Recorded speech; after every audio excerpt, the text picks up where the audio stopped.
today, and boy, my natural arbor here is already starting to shed. It's the end of August, but it's pretty wet out here.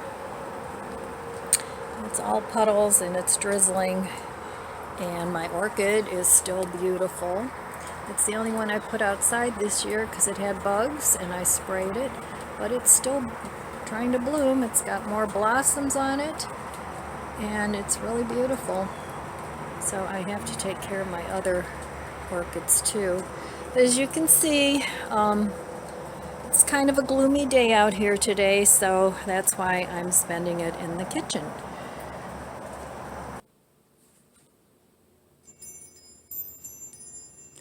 I just love wind chimes. We got this one in Florida, and it's very beachy. It has the starfishes on it, and I just fell in love with it. So Tom got that for me down in Florida when we were down there, and I love the way it sounds. I have it hanging by my door. So we have to amuse ourselves today. Right, Lizzie? Right, baby? We have to amuse ourselves today because it's raining. Can you look at me? Can you look at the camera? Lizzie? Nope, not doing it. Why don't dogs like cameras? I don't know.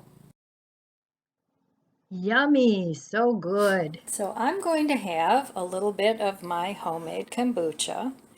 And I thought I'd try flavoring it. It's very tasty on its own, but I thought I'd try flavoring it with some of this sugar-free peach syrup, the Torani. I've had that in my cupboard, so I'm going to use that up. And I've also been putting this in my iced tea, and it's really tasty. So I have a bunch of these Torani syrups that I want to use up, and that's what I'm using that for. So anyway, I'm going to have a little bit of the kombucha, and I'm making a new batch. I did make one batch, and I let it go too long, and fruit flies got in it, and it was gross, so I had to throw that out, and I had to start all over.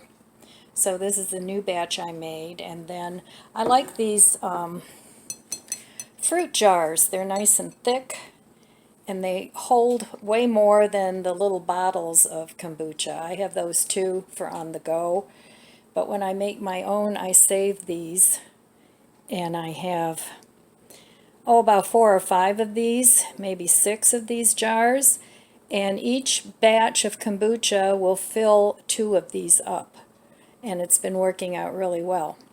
So anyway, I do have a video up of how to make homemade kombucha, and I'll try to remember to put that down in the link below. I'll link that video. I've decided to have a salad for lunch, and I found this open bag. It's a half a bag of quinoa and brown rice. So I'm going to cook that up, and I'm going to make a salad with it, like a salad bowl. So that's one thing I'm going to have today. For breakfast, I had avocado toast with tomato. That was good. And I'm going to be making pasta sauce because I have a big zucchini that I want to use up. And I'm going to make the pasta sauce with Hunt's garlic and herb. That's from the Dollar Tree, and this runs anywhere from, I've seen it for 99 cents to $1. So I'm going to use that. It's garlic and herb, and then I'm going to use this tomato paste I had in the pantry, basil, garlic, and oregano. I had this in the pantry as well. I have a can of mushrooms that I'm going to use, and some basil, garlic, and oregano diced tomatoes. And then I'm going to use about a cup of onions and half a cup of chopped up olives And I'm going to use some garlic. And I'm going to cook the sauce for about an hour. And then I'm going to make a zucchini lasagna out of that. And we'll see what else I can make out of it. So I want to make multiple meals with all this food.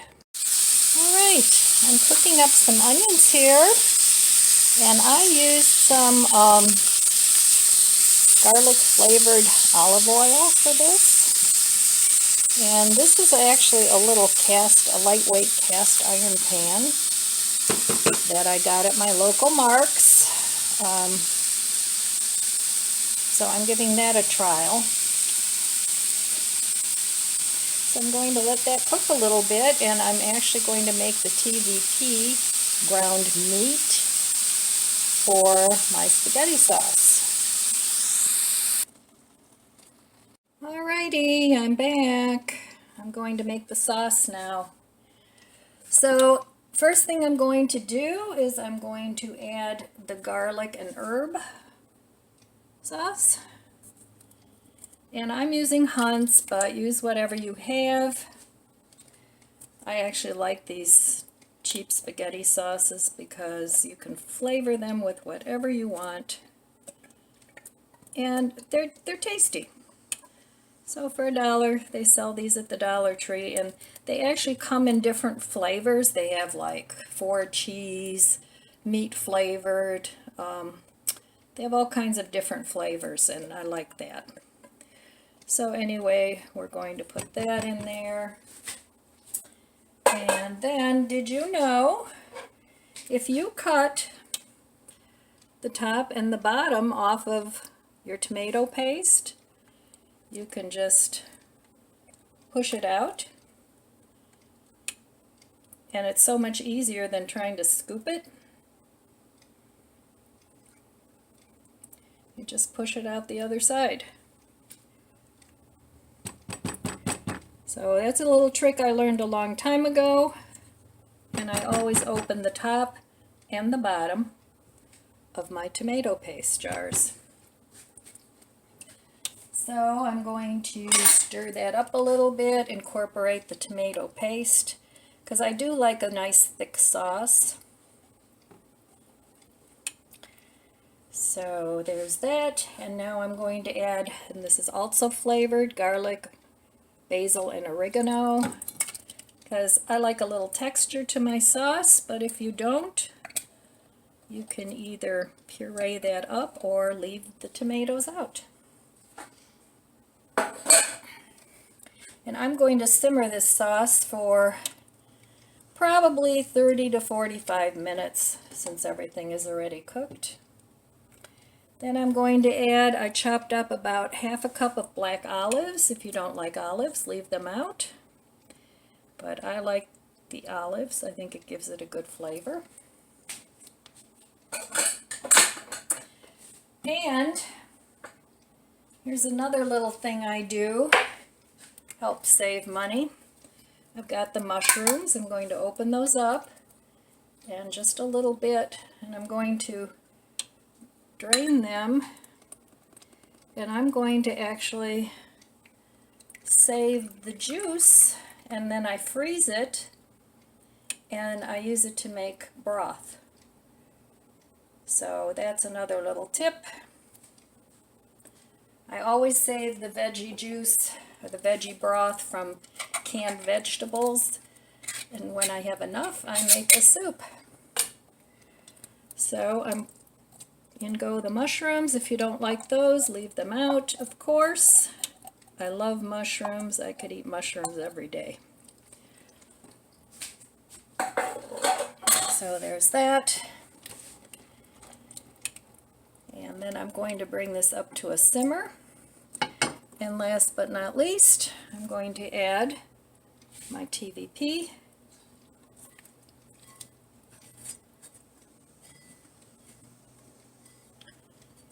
And then I am going to add, oops, sorry about the noise, I am going to add, guess what? I'm going to back this up a little bit so you can see it better. kind of up close and personal there. There we go. That's a little better. Sorry if I'm making you dizzy.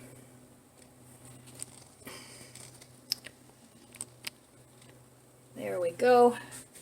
And I'm going to add a little bit more wine, because this is a red wine and it goes nicely with the sauce.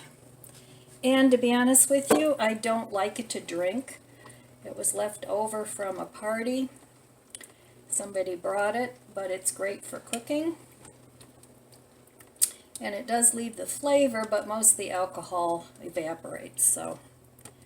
So anyway, that looks like a nice thick sauce. I'm also going to add a couple of bay leaves. Now, you can add those when you're cooking your TVP. You can add them to your TVP. But I didn't have them handy here while I was making this video. So I'm adding them now, and actually I bought a little bay laurel at the nursery, and I will show it to you. Anyway, this is how the spaghetti sauce looks. It's beautiful, nice and thick. And I'm going to bring that to a simmer. But I wanted to show you over here.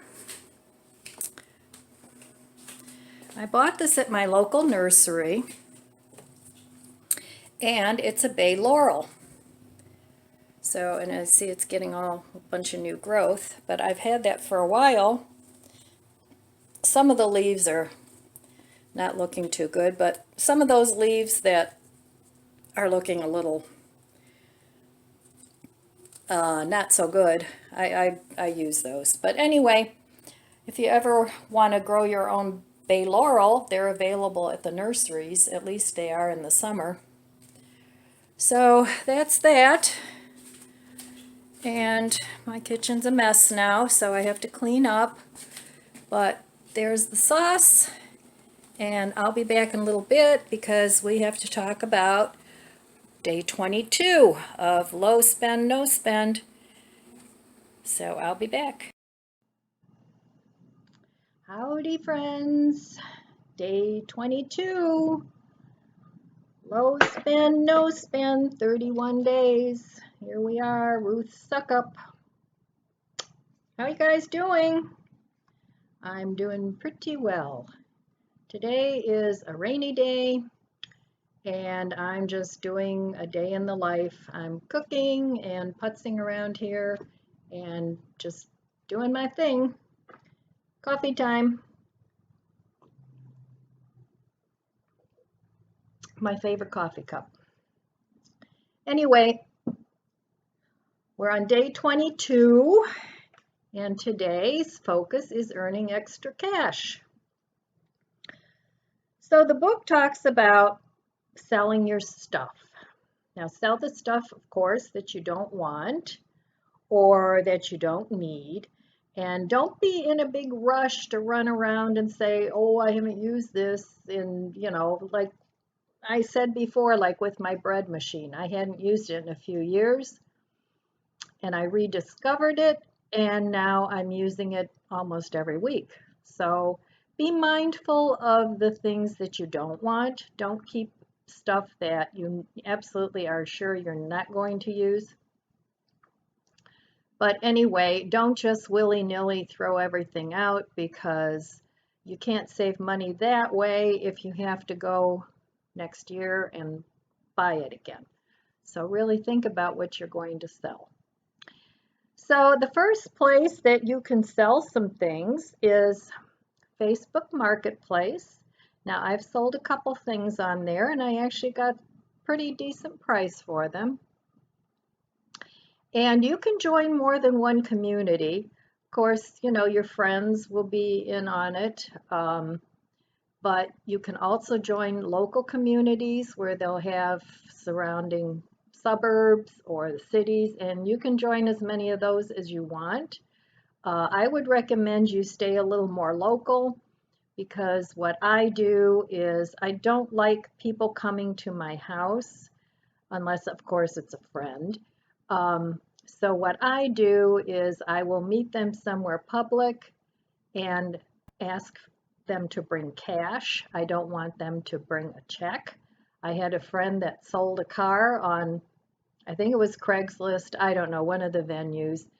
And the people that bought her car gave her a check. And guess what happened? They stole the car. So she did get reimbursed from her insurance company, but you have to be careful.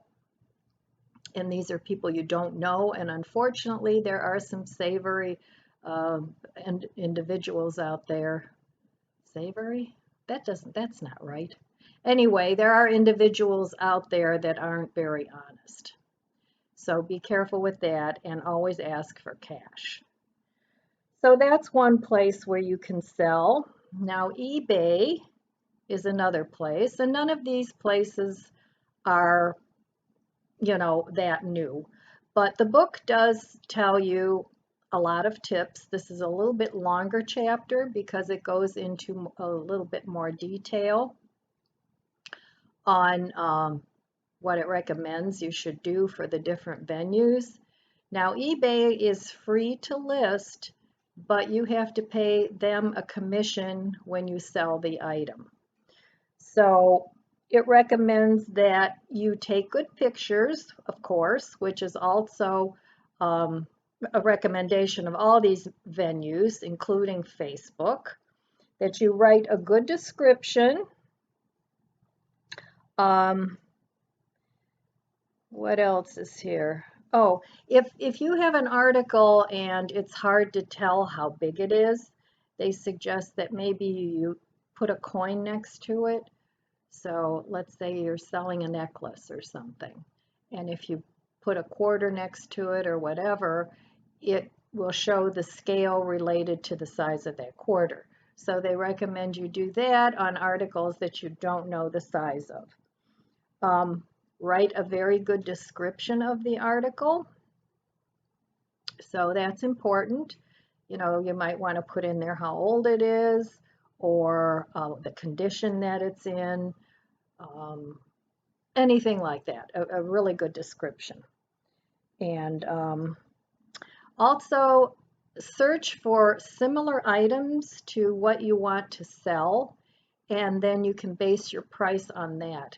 Because if you're selling an article for $100 and everybody else is selling it for $20, well, guess what? You're not going to sell your article.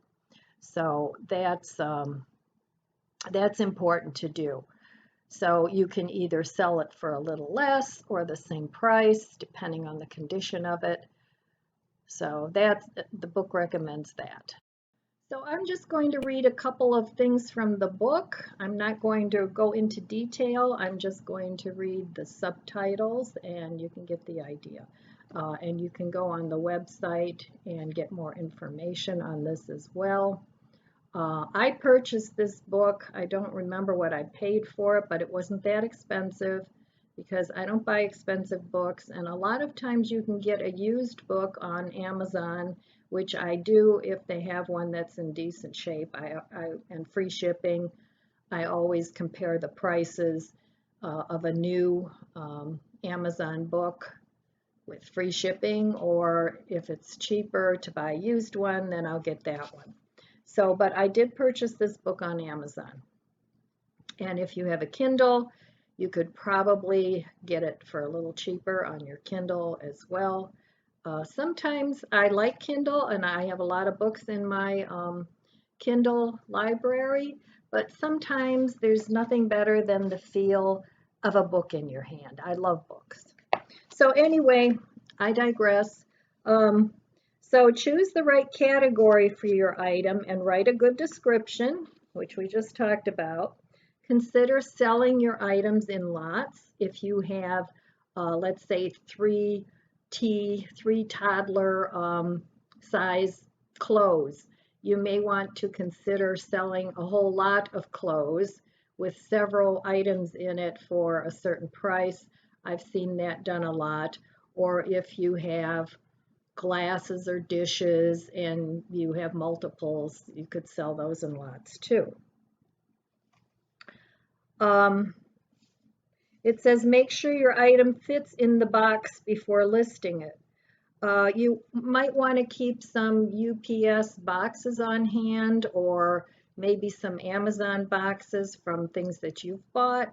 That way you don't have to run out and buy a box, and you have a little stash of boxes, and you can break those down. You don't need to leave them as a box. If you break them down, they're much easier to store. And I also will save some packing materials if I get the peanuts, or if I get some bubble wrap that's still in good shape.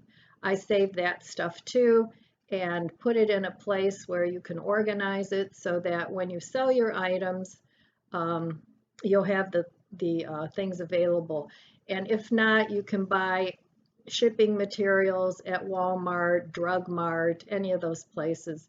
They all carry that. But you don't want to end up spending a lot of money shipping something and buying things when you can keep it for free.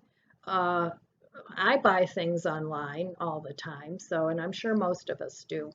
So I keep some of that stuff. I don't keep everything because it would just be way too much, but if it's in good shape and it's reusable, that's what I use. It says charge the USPS flat rate fee for shipping or calculate cost estimate first. So you want to figure out how much it's going to cost you to ship an item before you list your item. Because if you're going to be spending, if you're getting $20 for an item and you're spending $15 on shipping, you're only making $5 on that item. So you have to calculate that into your cost. Answer buyer questions quickly. On eBay, they have a place where they can send you an email, and if they have a question about the article, you want to get right on that and answer them right away, because there's so much for sale on eBay that, they'll just move on. They're not going to wait for you. So speaking of which, eBay, it is hard to get your items noticed unless they're very unique and somebody is doing a search for them, because there are so many people selling on eBay. But if you have interest in opening an eBay store, eventually the more you sell, it's kind of like YouTube. The more people watch your videos, the more they're going to promote you. So eBay kind of works the same way. The more things you sell, the more they're going to promote your items, and they will put them on the top of the listing instead of on page 100 somewhere at the bottom. Set a buy it now price,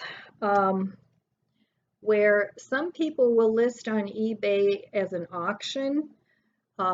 So they'll leave it up there for a few days and people will bid on the item if it's an item that maybe is a little more desirable and you want as much as you can for that item. Or you can sell it right away as well. There's whole tutorials on YouTube on selling on eBay. So you might want to check that out and learn a little bit about that if you have a desire to sell on eBay. Now, what I do when I want to sell an article, I don't make a big pile in a room and say, okay, I'm selling this, this, and this, and this. I will sort of keep that article where it is, either in a box, or if it's a tchotchke, I'll keep it out wherever the decoration was. And then if somebody is interested in buying it, then I'll take it out and pack it up, because you don't want to get overwhelmed with stuff. And instead of getting rid of it, now you've got a room full of eBay stuff that you want to get rid of. I sold some of my Christmas dishes last year. I had a service for 16. My family's gotten to the point where it's bigger now and I don't use those. So I only sold half the dishes because I wanted to keep a service for 8. I don't want to wash dishes for 16 people. But if I have a smaller group, let's say 8 people, that's fine. You know, I will use the dishes for that. For everything else, I'll use paper plates, and you know, that works out fine. But I had those in my cabinet, and I listed them on Facebook Marketplace, and actually two people wanted to buy it, and I ended up packing it up. Actually, it was a person I knew bought it, and it was just a totally random thing. She happened to be on Marketplace. I wasn't Facebook friends with her, but she knew somebody that I knew. So when she came, I actually did have her come to the house because I knew her and I knew her family. So she actually did come to the house and pick it up, but I did not pack that up until she was coming to get it. So that's what I do, and that's what I would recommend maybe that you do if you start selling your things. So anyway, you can put a buy it now price too, and you know, if somebody wants to, or there's a place where people can make an offer. You know, if you want to sell something for $20, then people can make an offer. They'll buy it for 15, and then you can make a decision if you want to sell it for that or if you want to hold out and get your $20.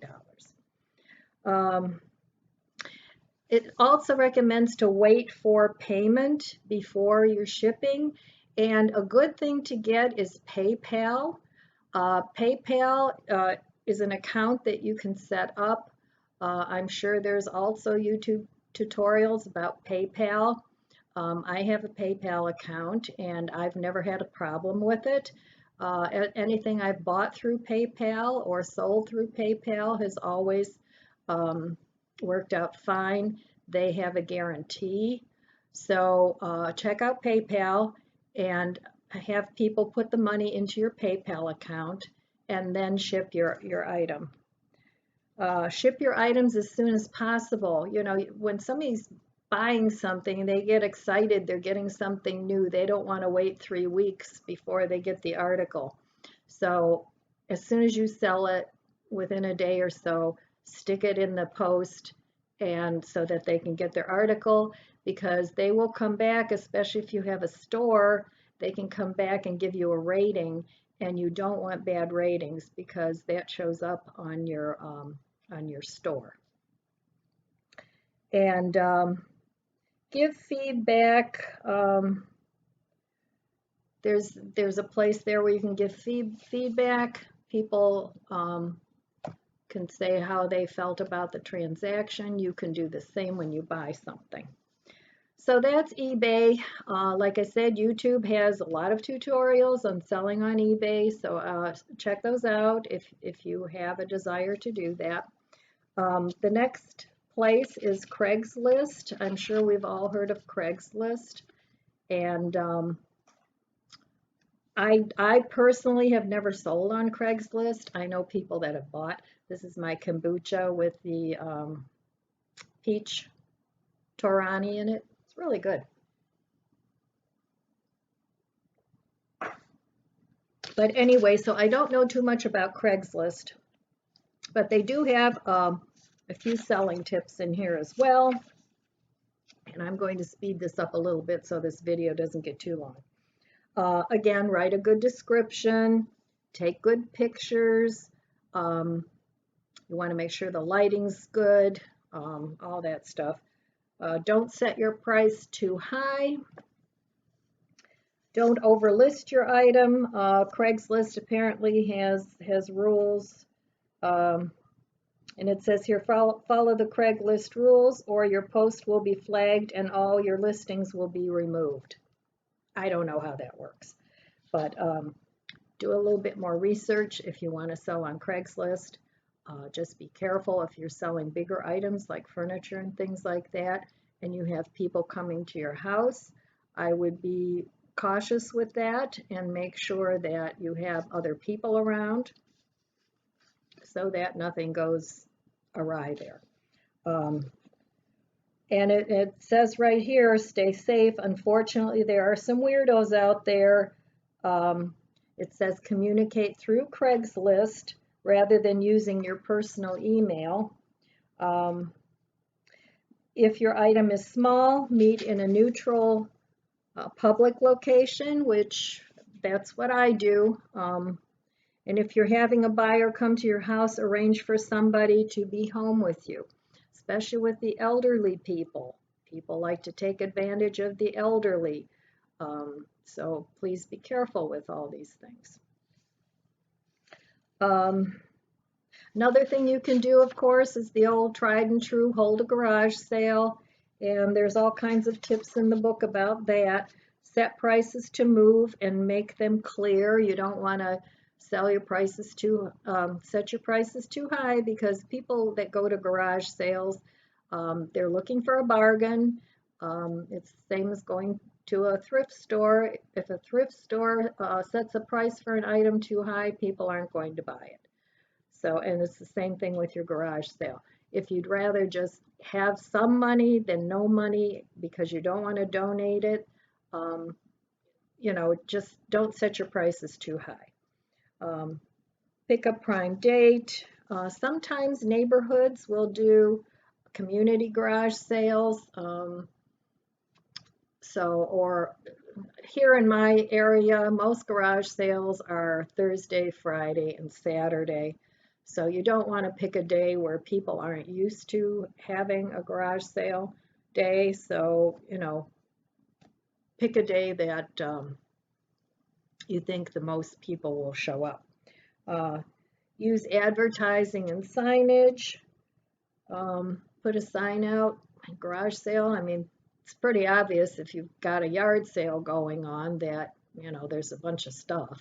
So, but, put a garage sale sign on the corner where people can see it, because people love garage sales. They like getting a bargain.